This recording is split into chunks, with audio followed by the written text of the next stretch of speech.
अस्सलाम वालेकुम जी। आज का लेक्चर हमारे पास है capacitor in series and parallel. मतलब अब हम कैपेसिटर्स को सर्किट में जोड़ने वाले हैं, किस तरीके से जोड़े जा सकते हैं और उसमें कॉम्बिनेशंस का जब हम मामला देखेंगे तो सीरीज और पैरेलल में हम देखेंगे कैपेसिटर सीरीज में जब जुड़ता है तो क्या होता है, कैपेसिटर जब पैरेलल में जोड़े जाते हैं तो क्या होता है। तो जनाब शुरू करते हैं। मेन हेडिंग हुई हमारे पास capacitor in series and parallel. अब मसला ये है कि कैपेसिटर जब बनाए जाते हैं तो वो एक स्टैंडर्ड कैपेसिटेंस और वर्किंग वोल्टेज रखते हैं। यानी आपको हर वैल्यू का कैपेसिटर मुयसर नहीं होता। चंद सर्टन स्टैंडर्ड कैपेसिटेंस वैल्यूज होती हैं और उनकी सर्टन वोल्टेज वर्किंग वोल्टेज होते हैं। मगर अब आप एक सर्किट डिजाइन करते हैं, आपको किसी और कैपेसिटेंस किसी और वैल्यू का कैपेसिटर चाहिए जो स्टैंडर्ड कैपेसिटेंस में नहीं आ रहा। तो फिर अब ये एक प्रॉब्लम है। तो आपके पास ये स्टैंडर्ड वैल्यू हो सकता है आपके प्रैक्टिकल में काम आ जाए, हो सकता है ना आए। तो मगर जो आपको जरूरत है वो आप कैसे हासिल कर सकते हैं? तो वो हम हासिल करेंगे कैसे? Combining the capacitor. यानी हम कैपेसिटर्स के कॉम्बिनेशन बनाएंगे। तो बहुत सारे कॉम्बिनेशन होते हैं मगर अभी इनिशियल पे हम देखते हैं सीरीज और पैरेलल कॉम्बिनेशन। सीरीज कनेक्शन या पैरेलल कनेक्शन भी कह सकते हैं। ठीक होगी बात। तो अब आपको मुद्दा समझ आ रहा है कि भाई हम क्यों सीरीज या पैरेलल में लेके जाते हैं कैपेसिटर को। तो वहां से हमें समझ आएगी कि सीरीज में कब इस्तेमाल करेंगे और पैरेलल में कब इस्तेमाल करेंगे। तो ये आज के टॉपिक में हमने समझना है। ठीक हो गया ना। अब आपके पास जब हम ये कॉम्बिनेशन बनाते हैं तो इसका मतलब क्या है? इसका एक और मतलब भी है कि बाज़ औक़ात जो कॉम्बिनेशन होते हैं आप उसको रिप्लेस कर सकते हो एक सिंगल कैपेसिटर के साथ। यानी वो सिंगल कैपेसिटर वही काम करेगा जो वो ढेर सारे कैपेसिटर मिलके कर रहे थे। तो ये भी एक तरह से कॉम्बिनेशन हम सर्किट में देख रहे होते हैं कि एक कैपेसिटर, एक आपने जब सर्किट डिजाइन किया तो उसमें 3-4 कैपेसिटर आ गए। तो मगर अगर आप एक सर्टेन कॉम्बिनेशन में है तो हम उनका नेट निकाल सकते हैं, इक्विवेलेंट निकाल सकते हैं। तो वो एक अकेला कैपेसिटर लगा देंगे जिससे सर्किट का साइज छोटा हो जाएगा। बात समझ आई? तो वो सिंगल कैपेसिटर वही काम रोल अदा करेगा जो सारे मिलके कर रहे थे। तो ये अब आपके सामने दो बेसिक वजूहात आ गई कि हम क्यों कैपेसिटर को सीरीज में पढ़ते हैं, क्यों कैपेसिटर्स को पैरेलल में पढ़ते हैं। ठीक हो गया जनाब। तो जनाब शुरू करते हैं। जब कैपेसिटर्स पैरेलल में कनेक्टेड होते हैं तो हम समझेंगे, फिर फर्ज अपने लिए अभी मिसाल लेके चलते हैं। तो दो कैपेसिटर है मेरे पास, दोनों को मैंने पैरेलल में जोड़ दिया।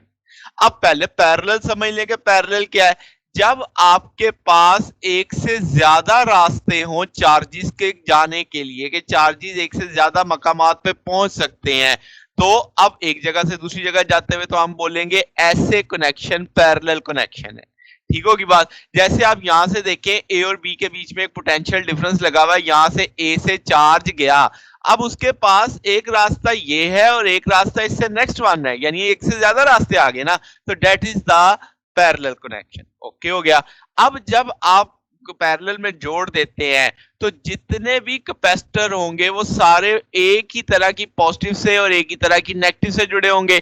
यानी सेम पोटेंशियल डिफरेंस होगा। तो पैरेलल में पोटेंशियल डिफरेंस क्या होता है? सेम होता है। यानी जितने भी कैपेसिटर लगाएंगे सारे सेम पोटेंशियल पे होंगे। फिर क्या जनाब? अब यहां से अगर 100 चार्जेस चले थे, उनमें से 70 इसके पास चले गए, 30 इसके पास चले गए। यानी आपके पास जो टोटल चार्ज होगा जो चला वो सम होगा चार्ज स्टोर होना कैपेसिटर के। यानी जितने भी चार्जेस बैटरी से चले थे वो आपके पास अगर मालूम करने हो तो जितने भी कैपेसिटर लगे हुए हैं उन पे मौजूद चार्ज को सम कर लो। तो ये एक सादा सा कंसेप्ट है। ये बहुत अहम लाइन है जो अभी हमने पैरेलल में समझनी है। ठीक होगी बात। तो जनाब अब हम मैथमेटिकल फॉर्म देखते हैं कि इसका एक्सप्रेशन इक्विवेलेंट कैपेसिटेंस कैसे निकाली जा सकती है। लेट्स से हमने एक पोटेंशियल डिफरेंस बैटरी लगाई है जिसका जो ए और बी पॉइंट्स के बीच में लगी हुई है और उसका पोटेंशियल डिफरेंस वी है। अब आप देख सकते हैं दो कैपेसिटर है आपके पास, सी और C1 और C2। तो अब सी ने जो चार्ज लिया उसे मैं लिख सकता हूँ Q1 is equal to C1V1, क्योंकि हम जानते हैं Q is equal to CV का एक फेमस फार्मूला होता है। फिर आप सेकंड कैपेसिटर के लिए जाओगे तो Q2C2V। अब आप देखो मैं V के साथ 1 2 नहीं लगा रहा। क्यों? क्योंकि दोनों सेम पोटेंशियल के ऊपर हैं। ठीक होगी बात। अब सेम पोटेंशियल की अगर मैं फिजिक्स समझाऊं आपको, वो क्या है कि यहाँ बैटरी से चार्ज चला, बैटरी ने चार्ज को क्या दी, एनर्जी दी, मिसाल के तौर पे 5 जूल दी। अब वो 5 जूल जब यहाँ पे पहुंचने वाले चार्ज के पास भी है, यहाँ पे पहुंचने वाले चार्ज के पास भी है, यानी जो चार्ज भी चलेगा यहां से वो दोनों 5-5 जूल लेके गया, यानी दोनों के पास सेम पोटेंशियल पहुंचा, energy possess by the charge वो दोनों के पास क्या थी, सेम। क्योंकि यहां से अगर 100 चार्जेस चल रहे हैं, 100 के पास एक जैसी एनर्जी है, तो 70 इधर जाएंगे, 30 इधर जाएंगे, उनकी तादाद में फर्क है मगर उनके पास मौजूद एनर्जी में फर्क नहीं है। इसको हम कहते हैं सेम पोटेंशियल पे। तो दूसरे एंड पे सेम पोटेंशियल डिफरेंस क्रिएट होता चला जाएगा। तो अब आपको बात समझ आ रही होगी। तो Q1 is equal to C1V, इसी तरीके से Q2 बराबर है C2V के, आपने V को समझ लिया। अब जो टोटल चार्ज था उसे मैं Q से रिप्रेजेंट कर देता हूं, जो टोटल कैपेसिटेंस इन दोनों की मिलके बनने वाली है उसे मैं C इक्विवेलेंट कह देता हूं, पोटेंशियल डिफरेंस तो सेम रहने वाला है। अब आपको law of conservation of charge समझते हैं कि जितना चार्ज गया था वही यहाँ पे डिपॉजिट हुआ है, तो आप कहोगे भाई Q1 और Q2 मिलके Q के बराबर आ जाएगा, ये जो टोटल चार्ज आएगा हमारे पास। ठीक होगी बात। तो अब हम यहाँ पे Q की वैल्यू भी जानते हैं, Q1 Q की सब की वैल्यूज जानते हैं, तो वो वैल्यू प्लेस कर देंगे। तो Q की वैल्यू C इक्विवेलेंट V आ जाएगा, Q1 की जगह C1V आ जाएगा, Q2 की जगह C2V2 आ जाएगा, V कॉमन लेके कैंसिल किया जा सकता है, तो C इक्विवेलेंट किसके बराबर आ गया, C1 प्लस C2। तो इसका मतलब इन दो कैपेसिटर्स की बजाय मैं एक कैपेसिटर लगा सकता हूं जो कि दोनों, जो मेरे पास टोटल इक्विवेलेंट कैपेसिटेंस देगा। यानी दिस इज वन में बोलूं तो दो कैपेसिटर मिलके जो काम कर रहे थे वो अकेला ये काम करेगा। ठीक हो गया। अब आप देख सकते हो कि इक्विवेलेंट कैपेसिटेंस सिंपल कैसे निकली है, C1 प्लस C2। यानी आप कह सकते हो कि भाई इक्विवेलेंट कैपेसिटेंस जो पैरेलल कॉम्बिनेशन में इक्वल है किसके, सम ऑफ इंडिविजुअल कैपेसिटेंस। यानी C1 जमा C2 करो तो C टोटल इक्विवेलेंट पता चल जाएगी। यानी यहाँ पे अगर 10 कैपेसिटर भी लगे होते, मैं सब की कैपेसिटेंस को जमा कर देता, सादा सादा जमा कर देता, तो इक्विवेलेंट कैपेसिटेंस निकल आती। जितने भी इंडिविजुअल कैपेसिटेंस थी उनको सम कर दो तो टोटल नेट इक्विवेलेंट कैपेसिटेंस निकल आएगी। ऐसा किस कॉम्बिनेशन में होगा, जस्ट पैरेलल कॉम्बिनेशन में होगा।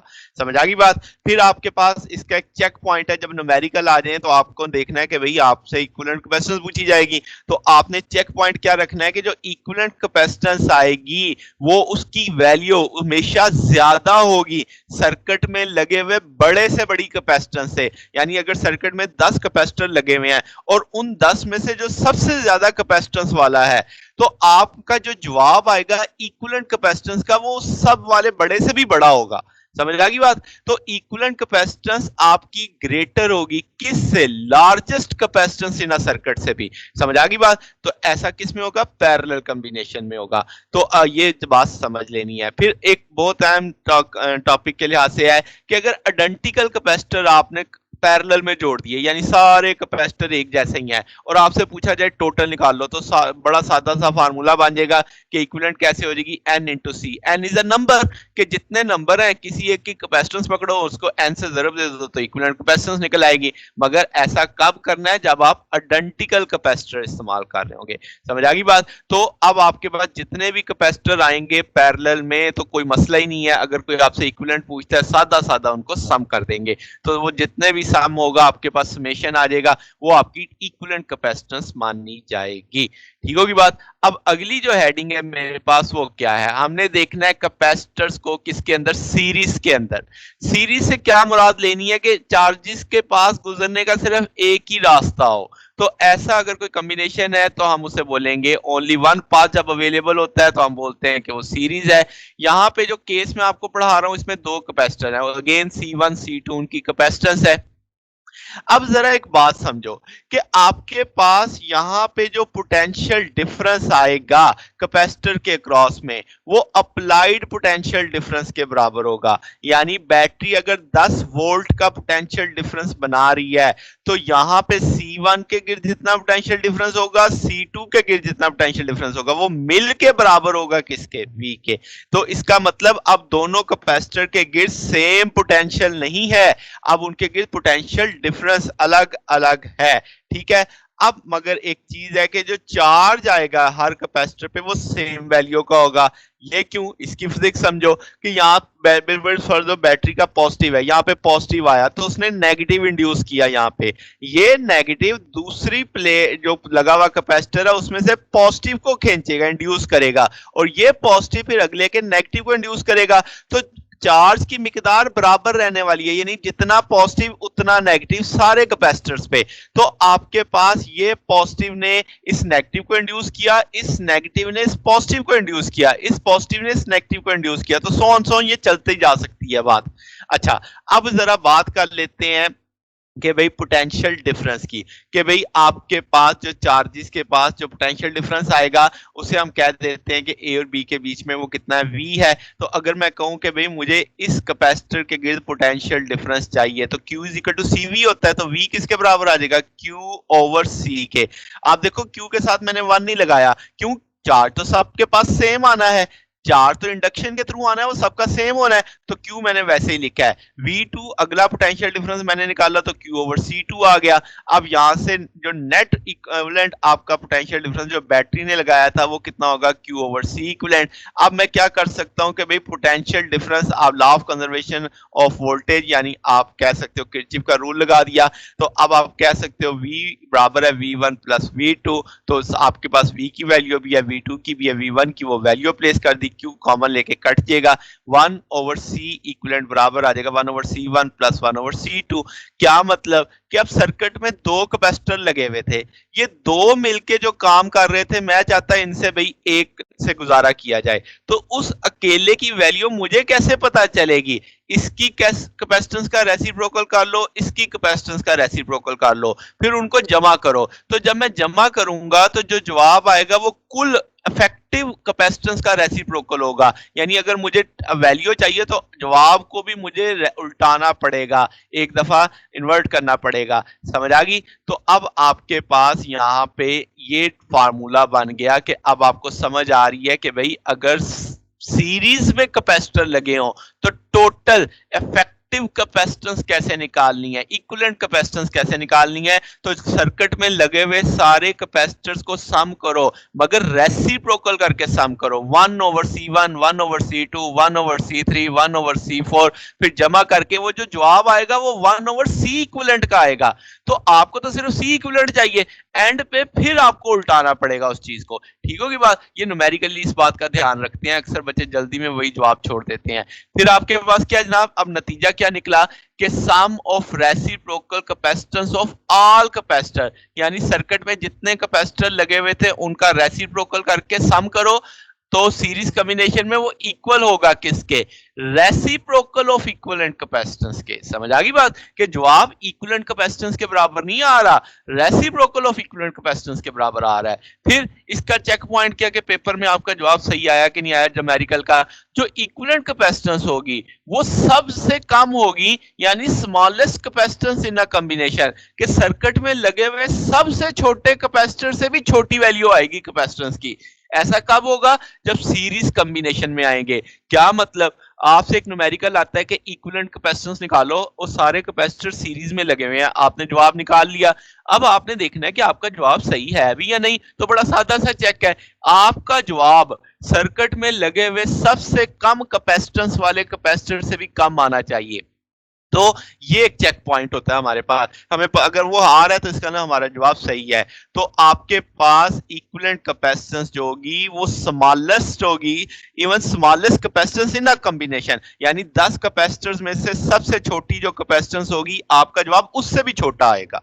ओके हो गया? अब अगर आप आइडेंटिकल कैपेसिटर जोड़ देते हैं सीरीज के अंदर तो आपको सारों को जमा करेंगे तो N ओवर C आ जाएगा। ये जवाब 1 ओवर C इक्विवेलेंट का आया है, आपको तो C इक्विवेलेंट चाहिए तो आप C डिवाइडेड बाई N कर देंगे। ऐसा मगर कब करेंगे? जब आप आइडेंटिकल कैपेसिटर्स के लिए डील कर रहे होंगे, यानी आपके आइडेंटिकल कैपेसिटर सीरीज में लग गए हैं और आप चाहते हो टोटल निकालना, तो बजाय सारों को करने कराने के एक डायरेक्ट फार्मूला अब आपके पास है C डिवाइडेड बाई N, यानी किसी एक की कैपेसिटेंस पकड़ो पकड़ो, उतनी तादाद से डिवाइड कर दो तो इक्विवेलेंट कैपेसिटेंस आ जाएगी आपके पास। ठीक हो गया जनाब। तो ये जनाब आज हमारा टॉपिक था जिसमें हमने कैपेसिटर्स को देखा सीरीज में कैसे बिहेव करते हैं, पैरेलल में कैसे बिहेव करते हैं, हमने उनका मैथमेटिकल फार्मूला बनाया। अगर आपको इसमें कोई बात पूछनी हो, कोई चीज डाउट हो तो आप नीचे कमेंट्स में पूछ सकते हैं। वीडियो अच्छी लगी हो तो वीडियो को लाइक कीजिएगा, दोस्तों के साथ शेयर कीजिएगा और चैनल को भी सब्सक्राइब कर दीजिएगा। आज के लिए इतना ही, बाकी इंशाल्लाह फिर नेक्स्ट देखेंगे। ओके, अल्लाह हाफिज।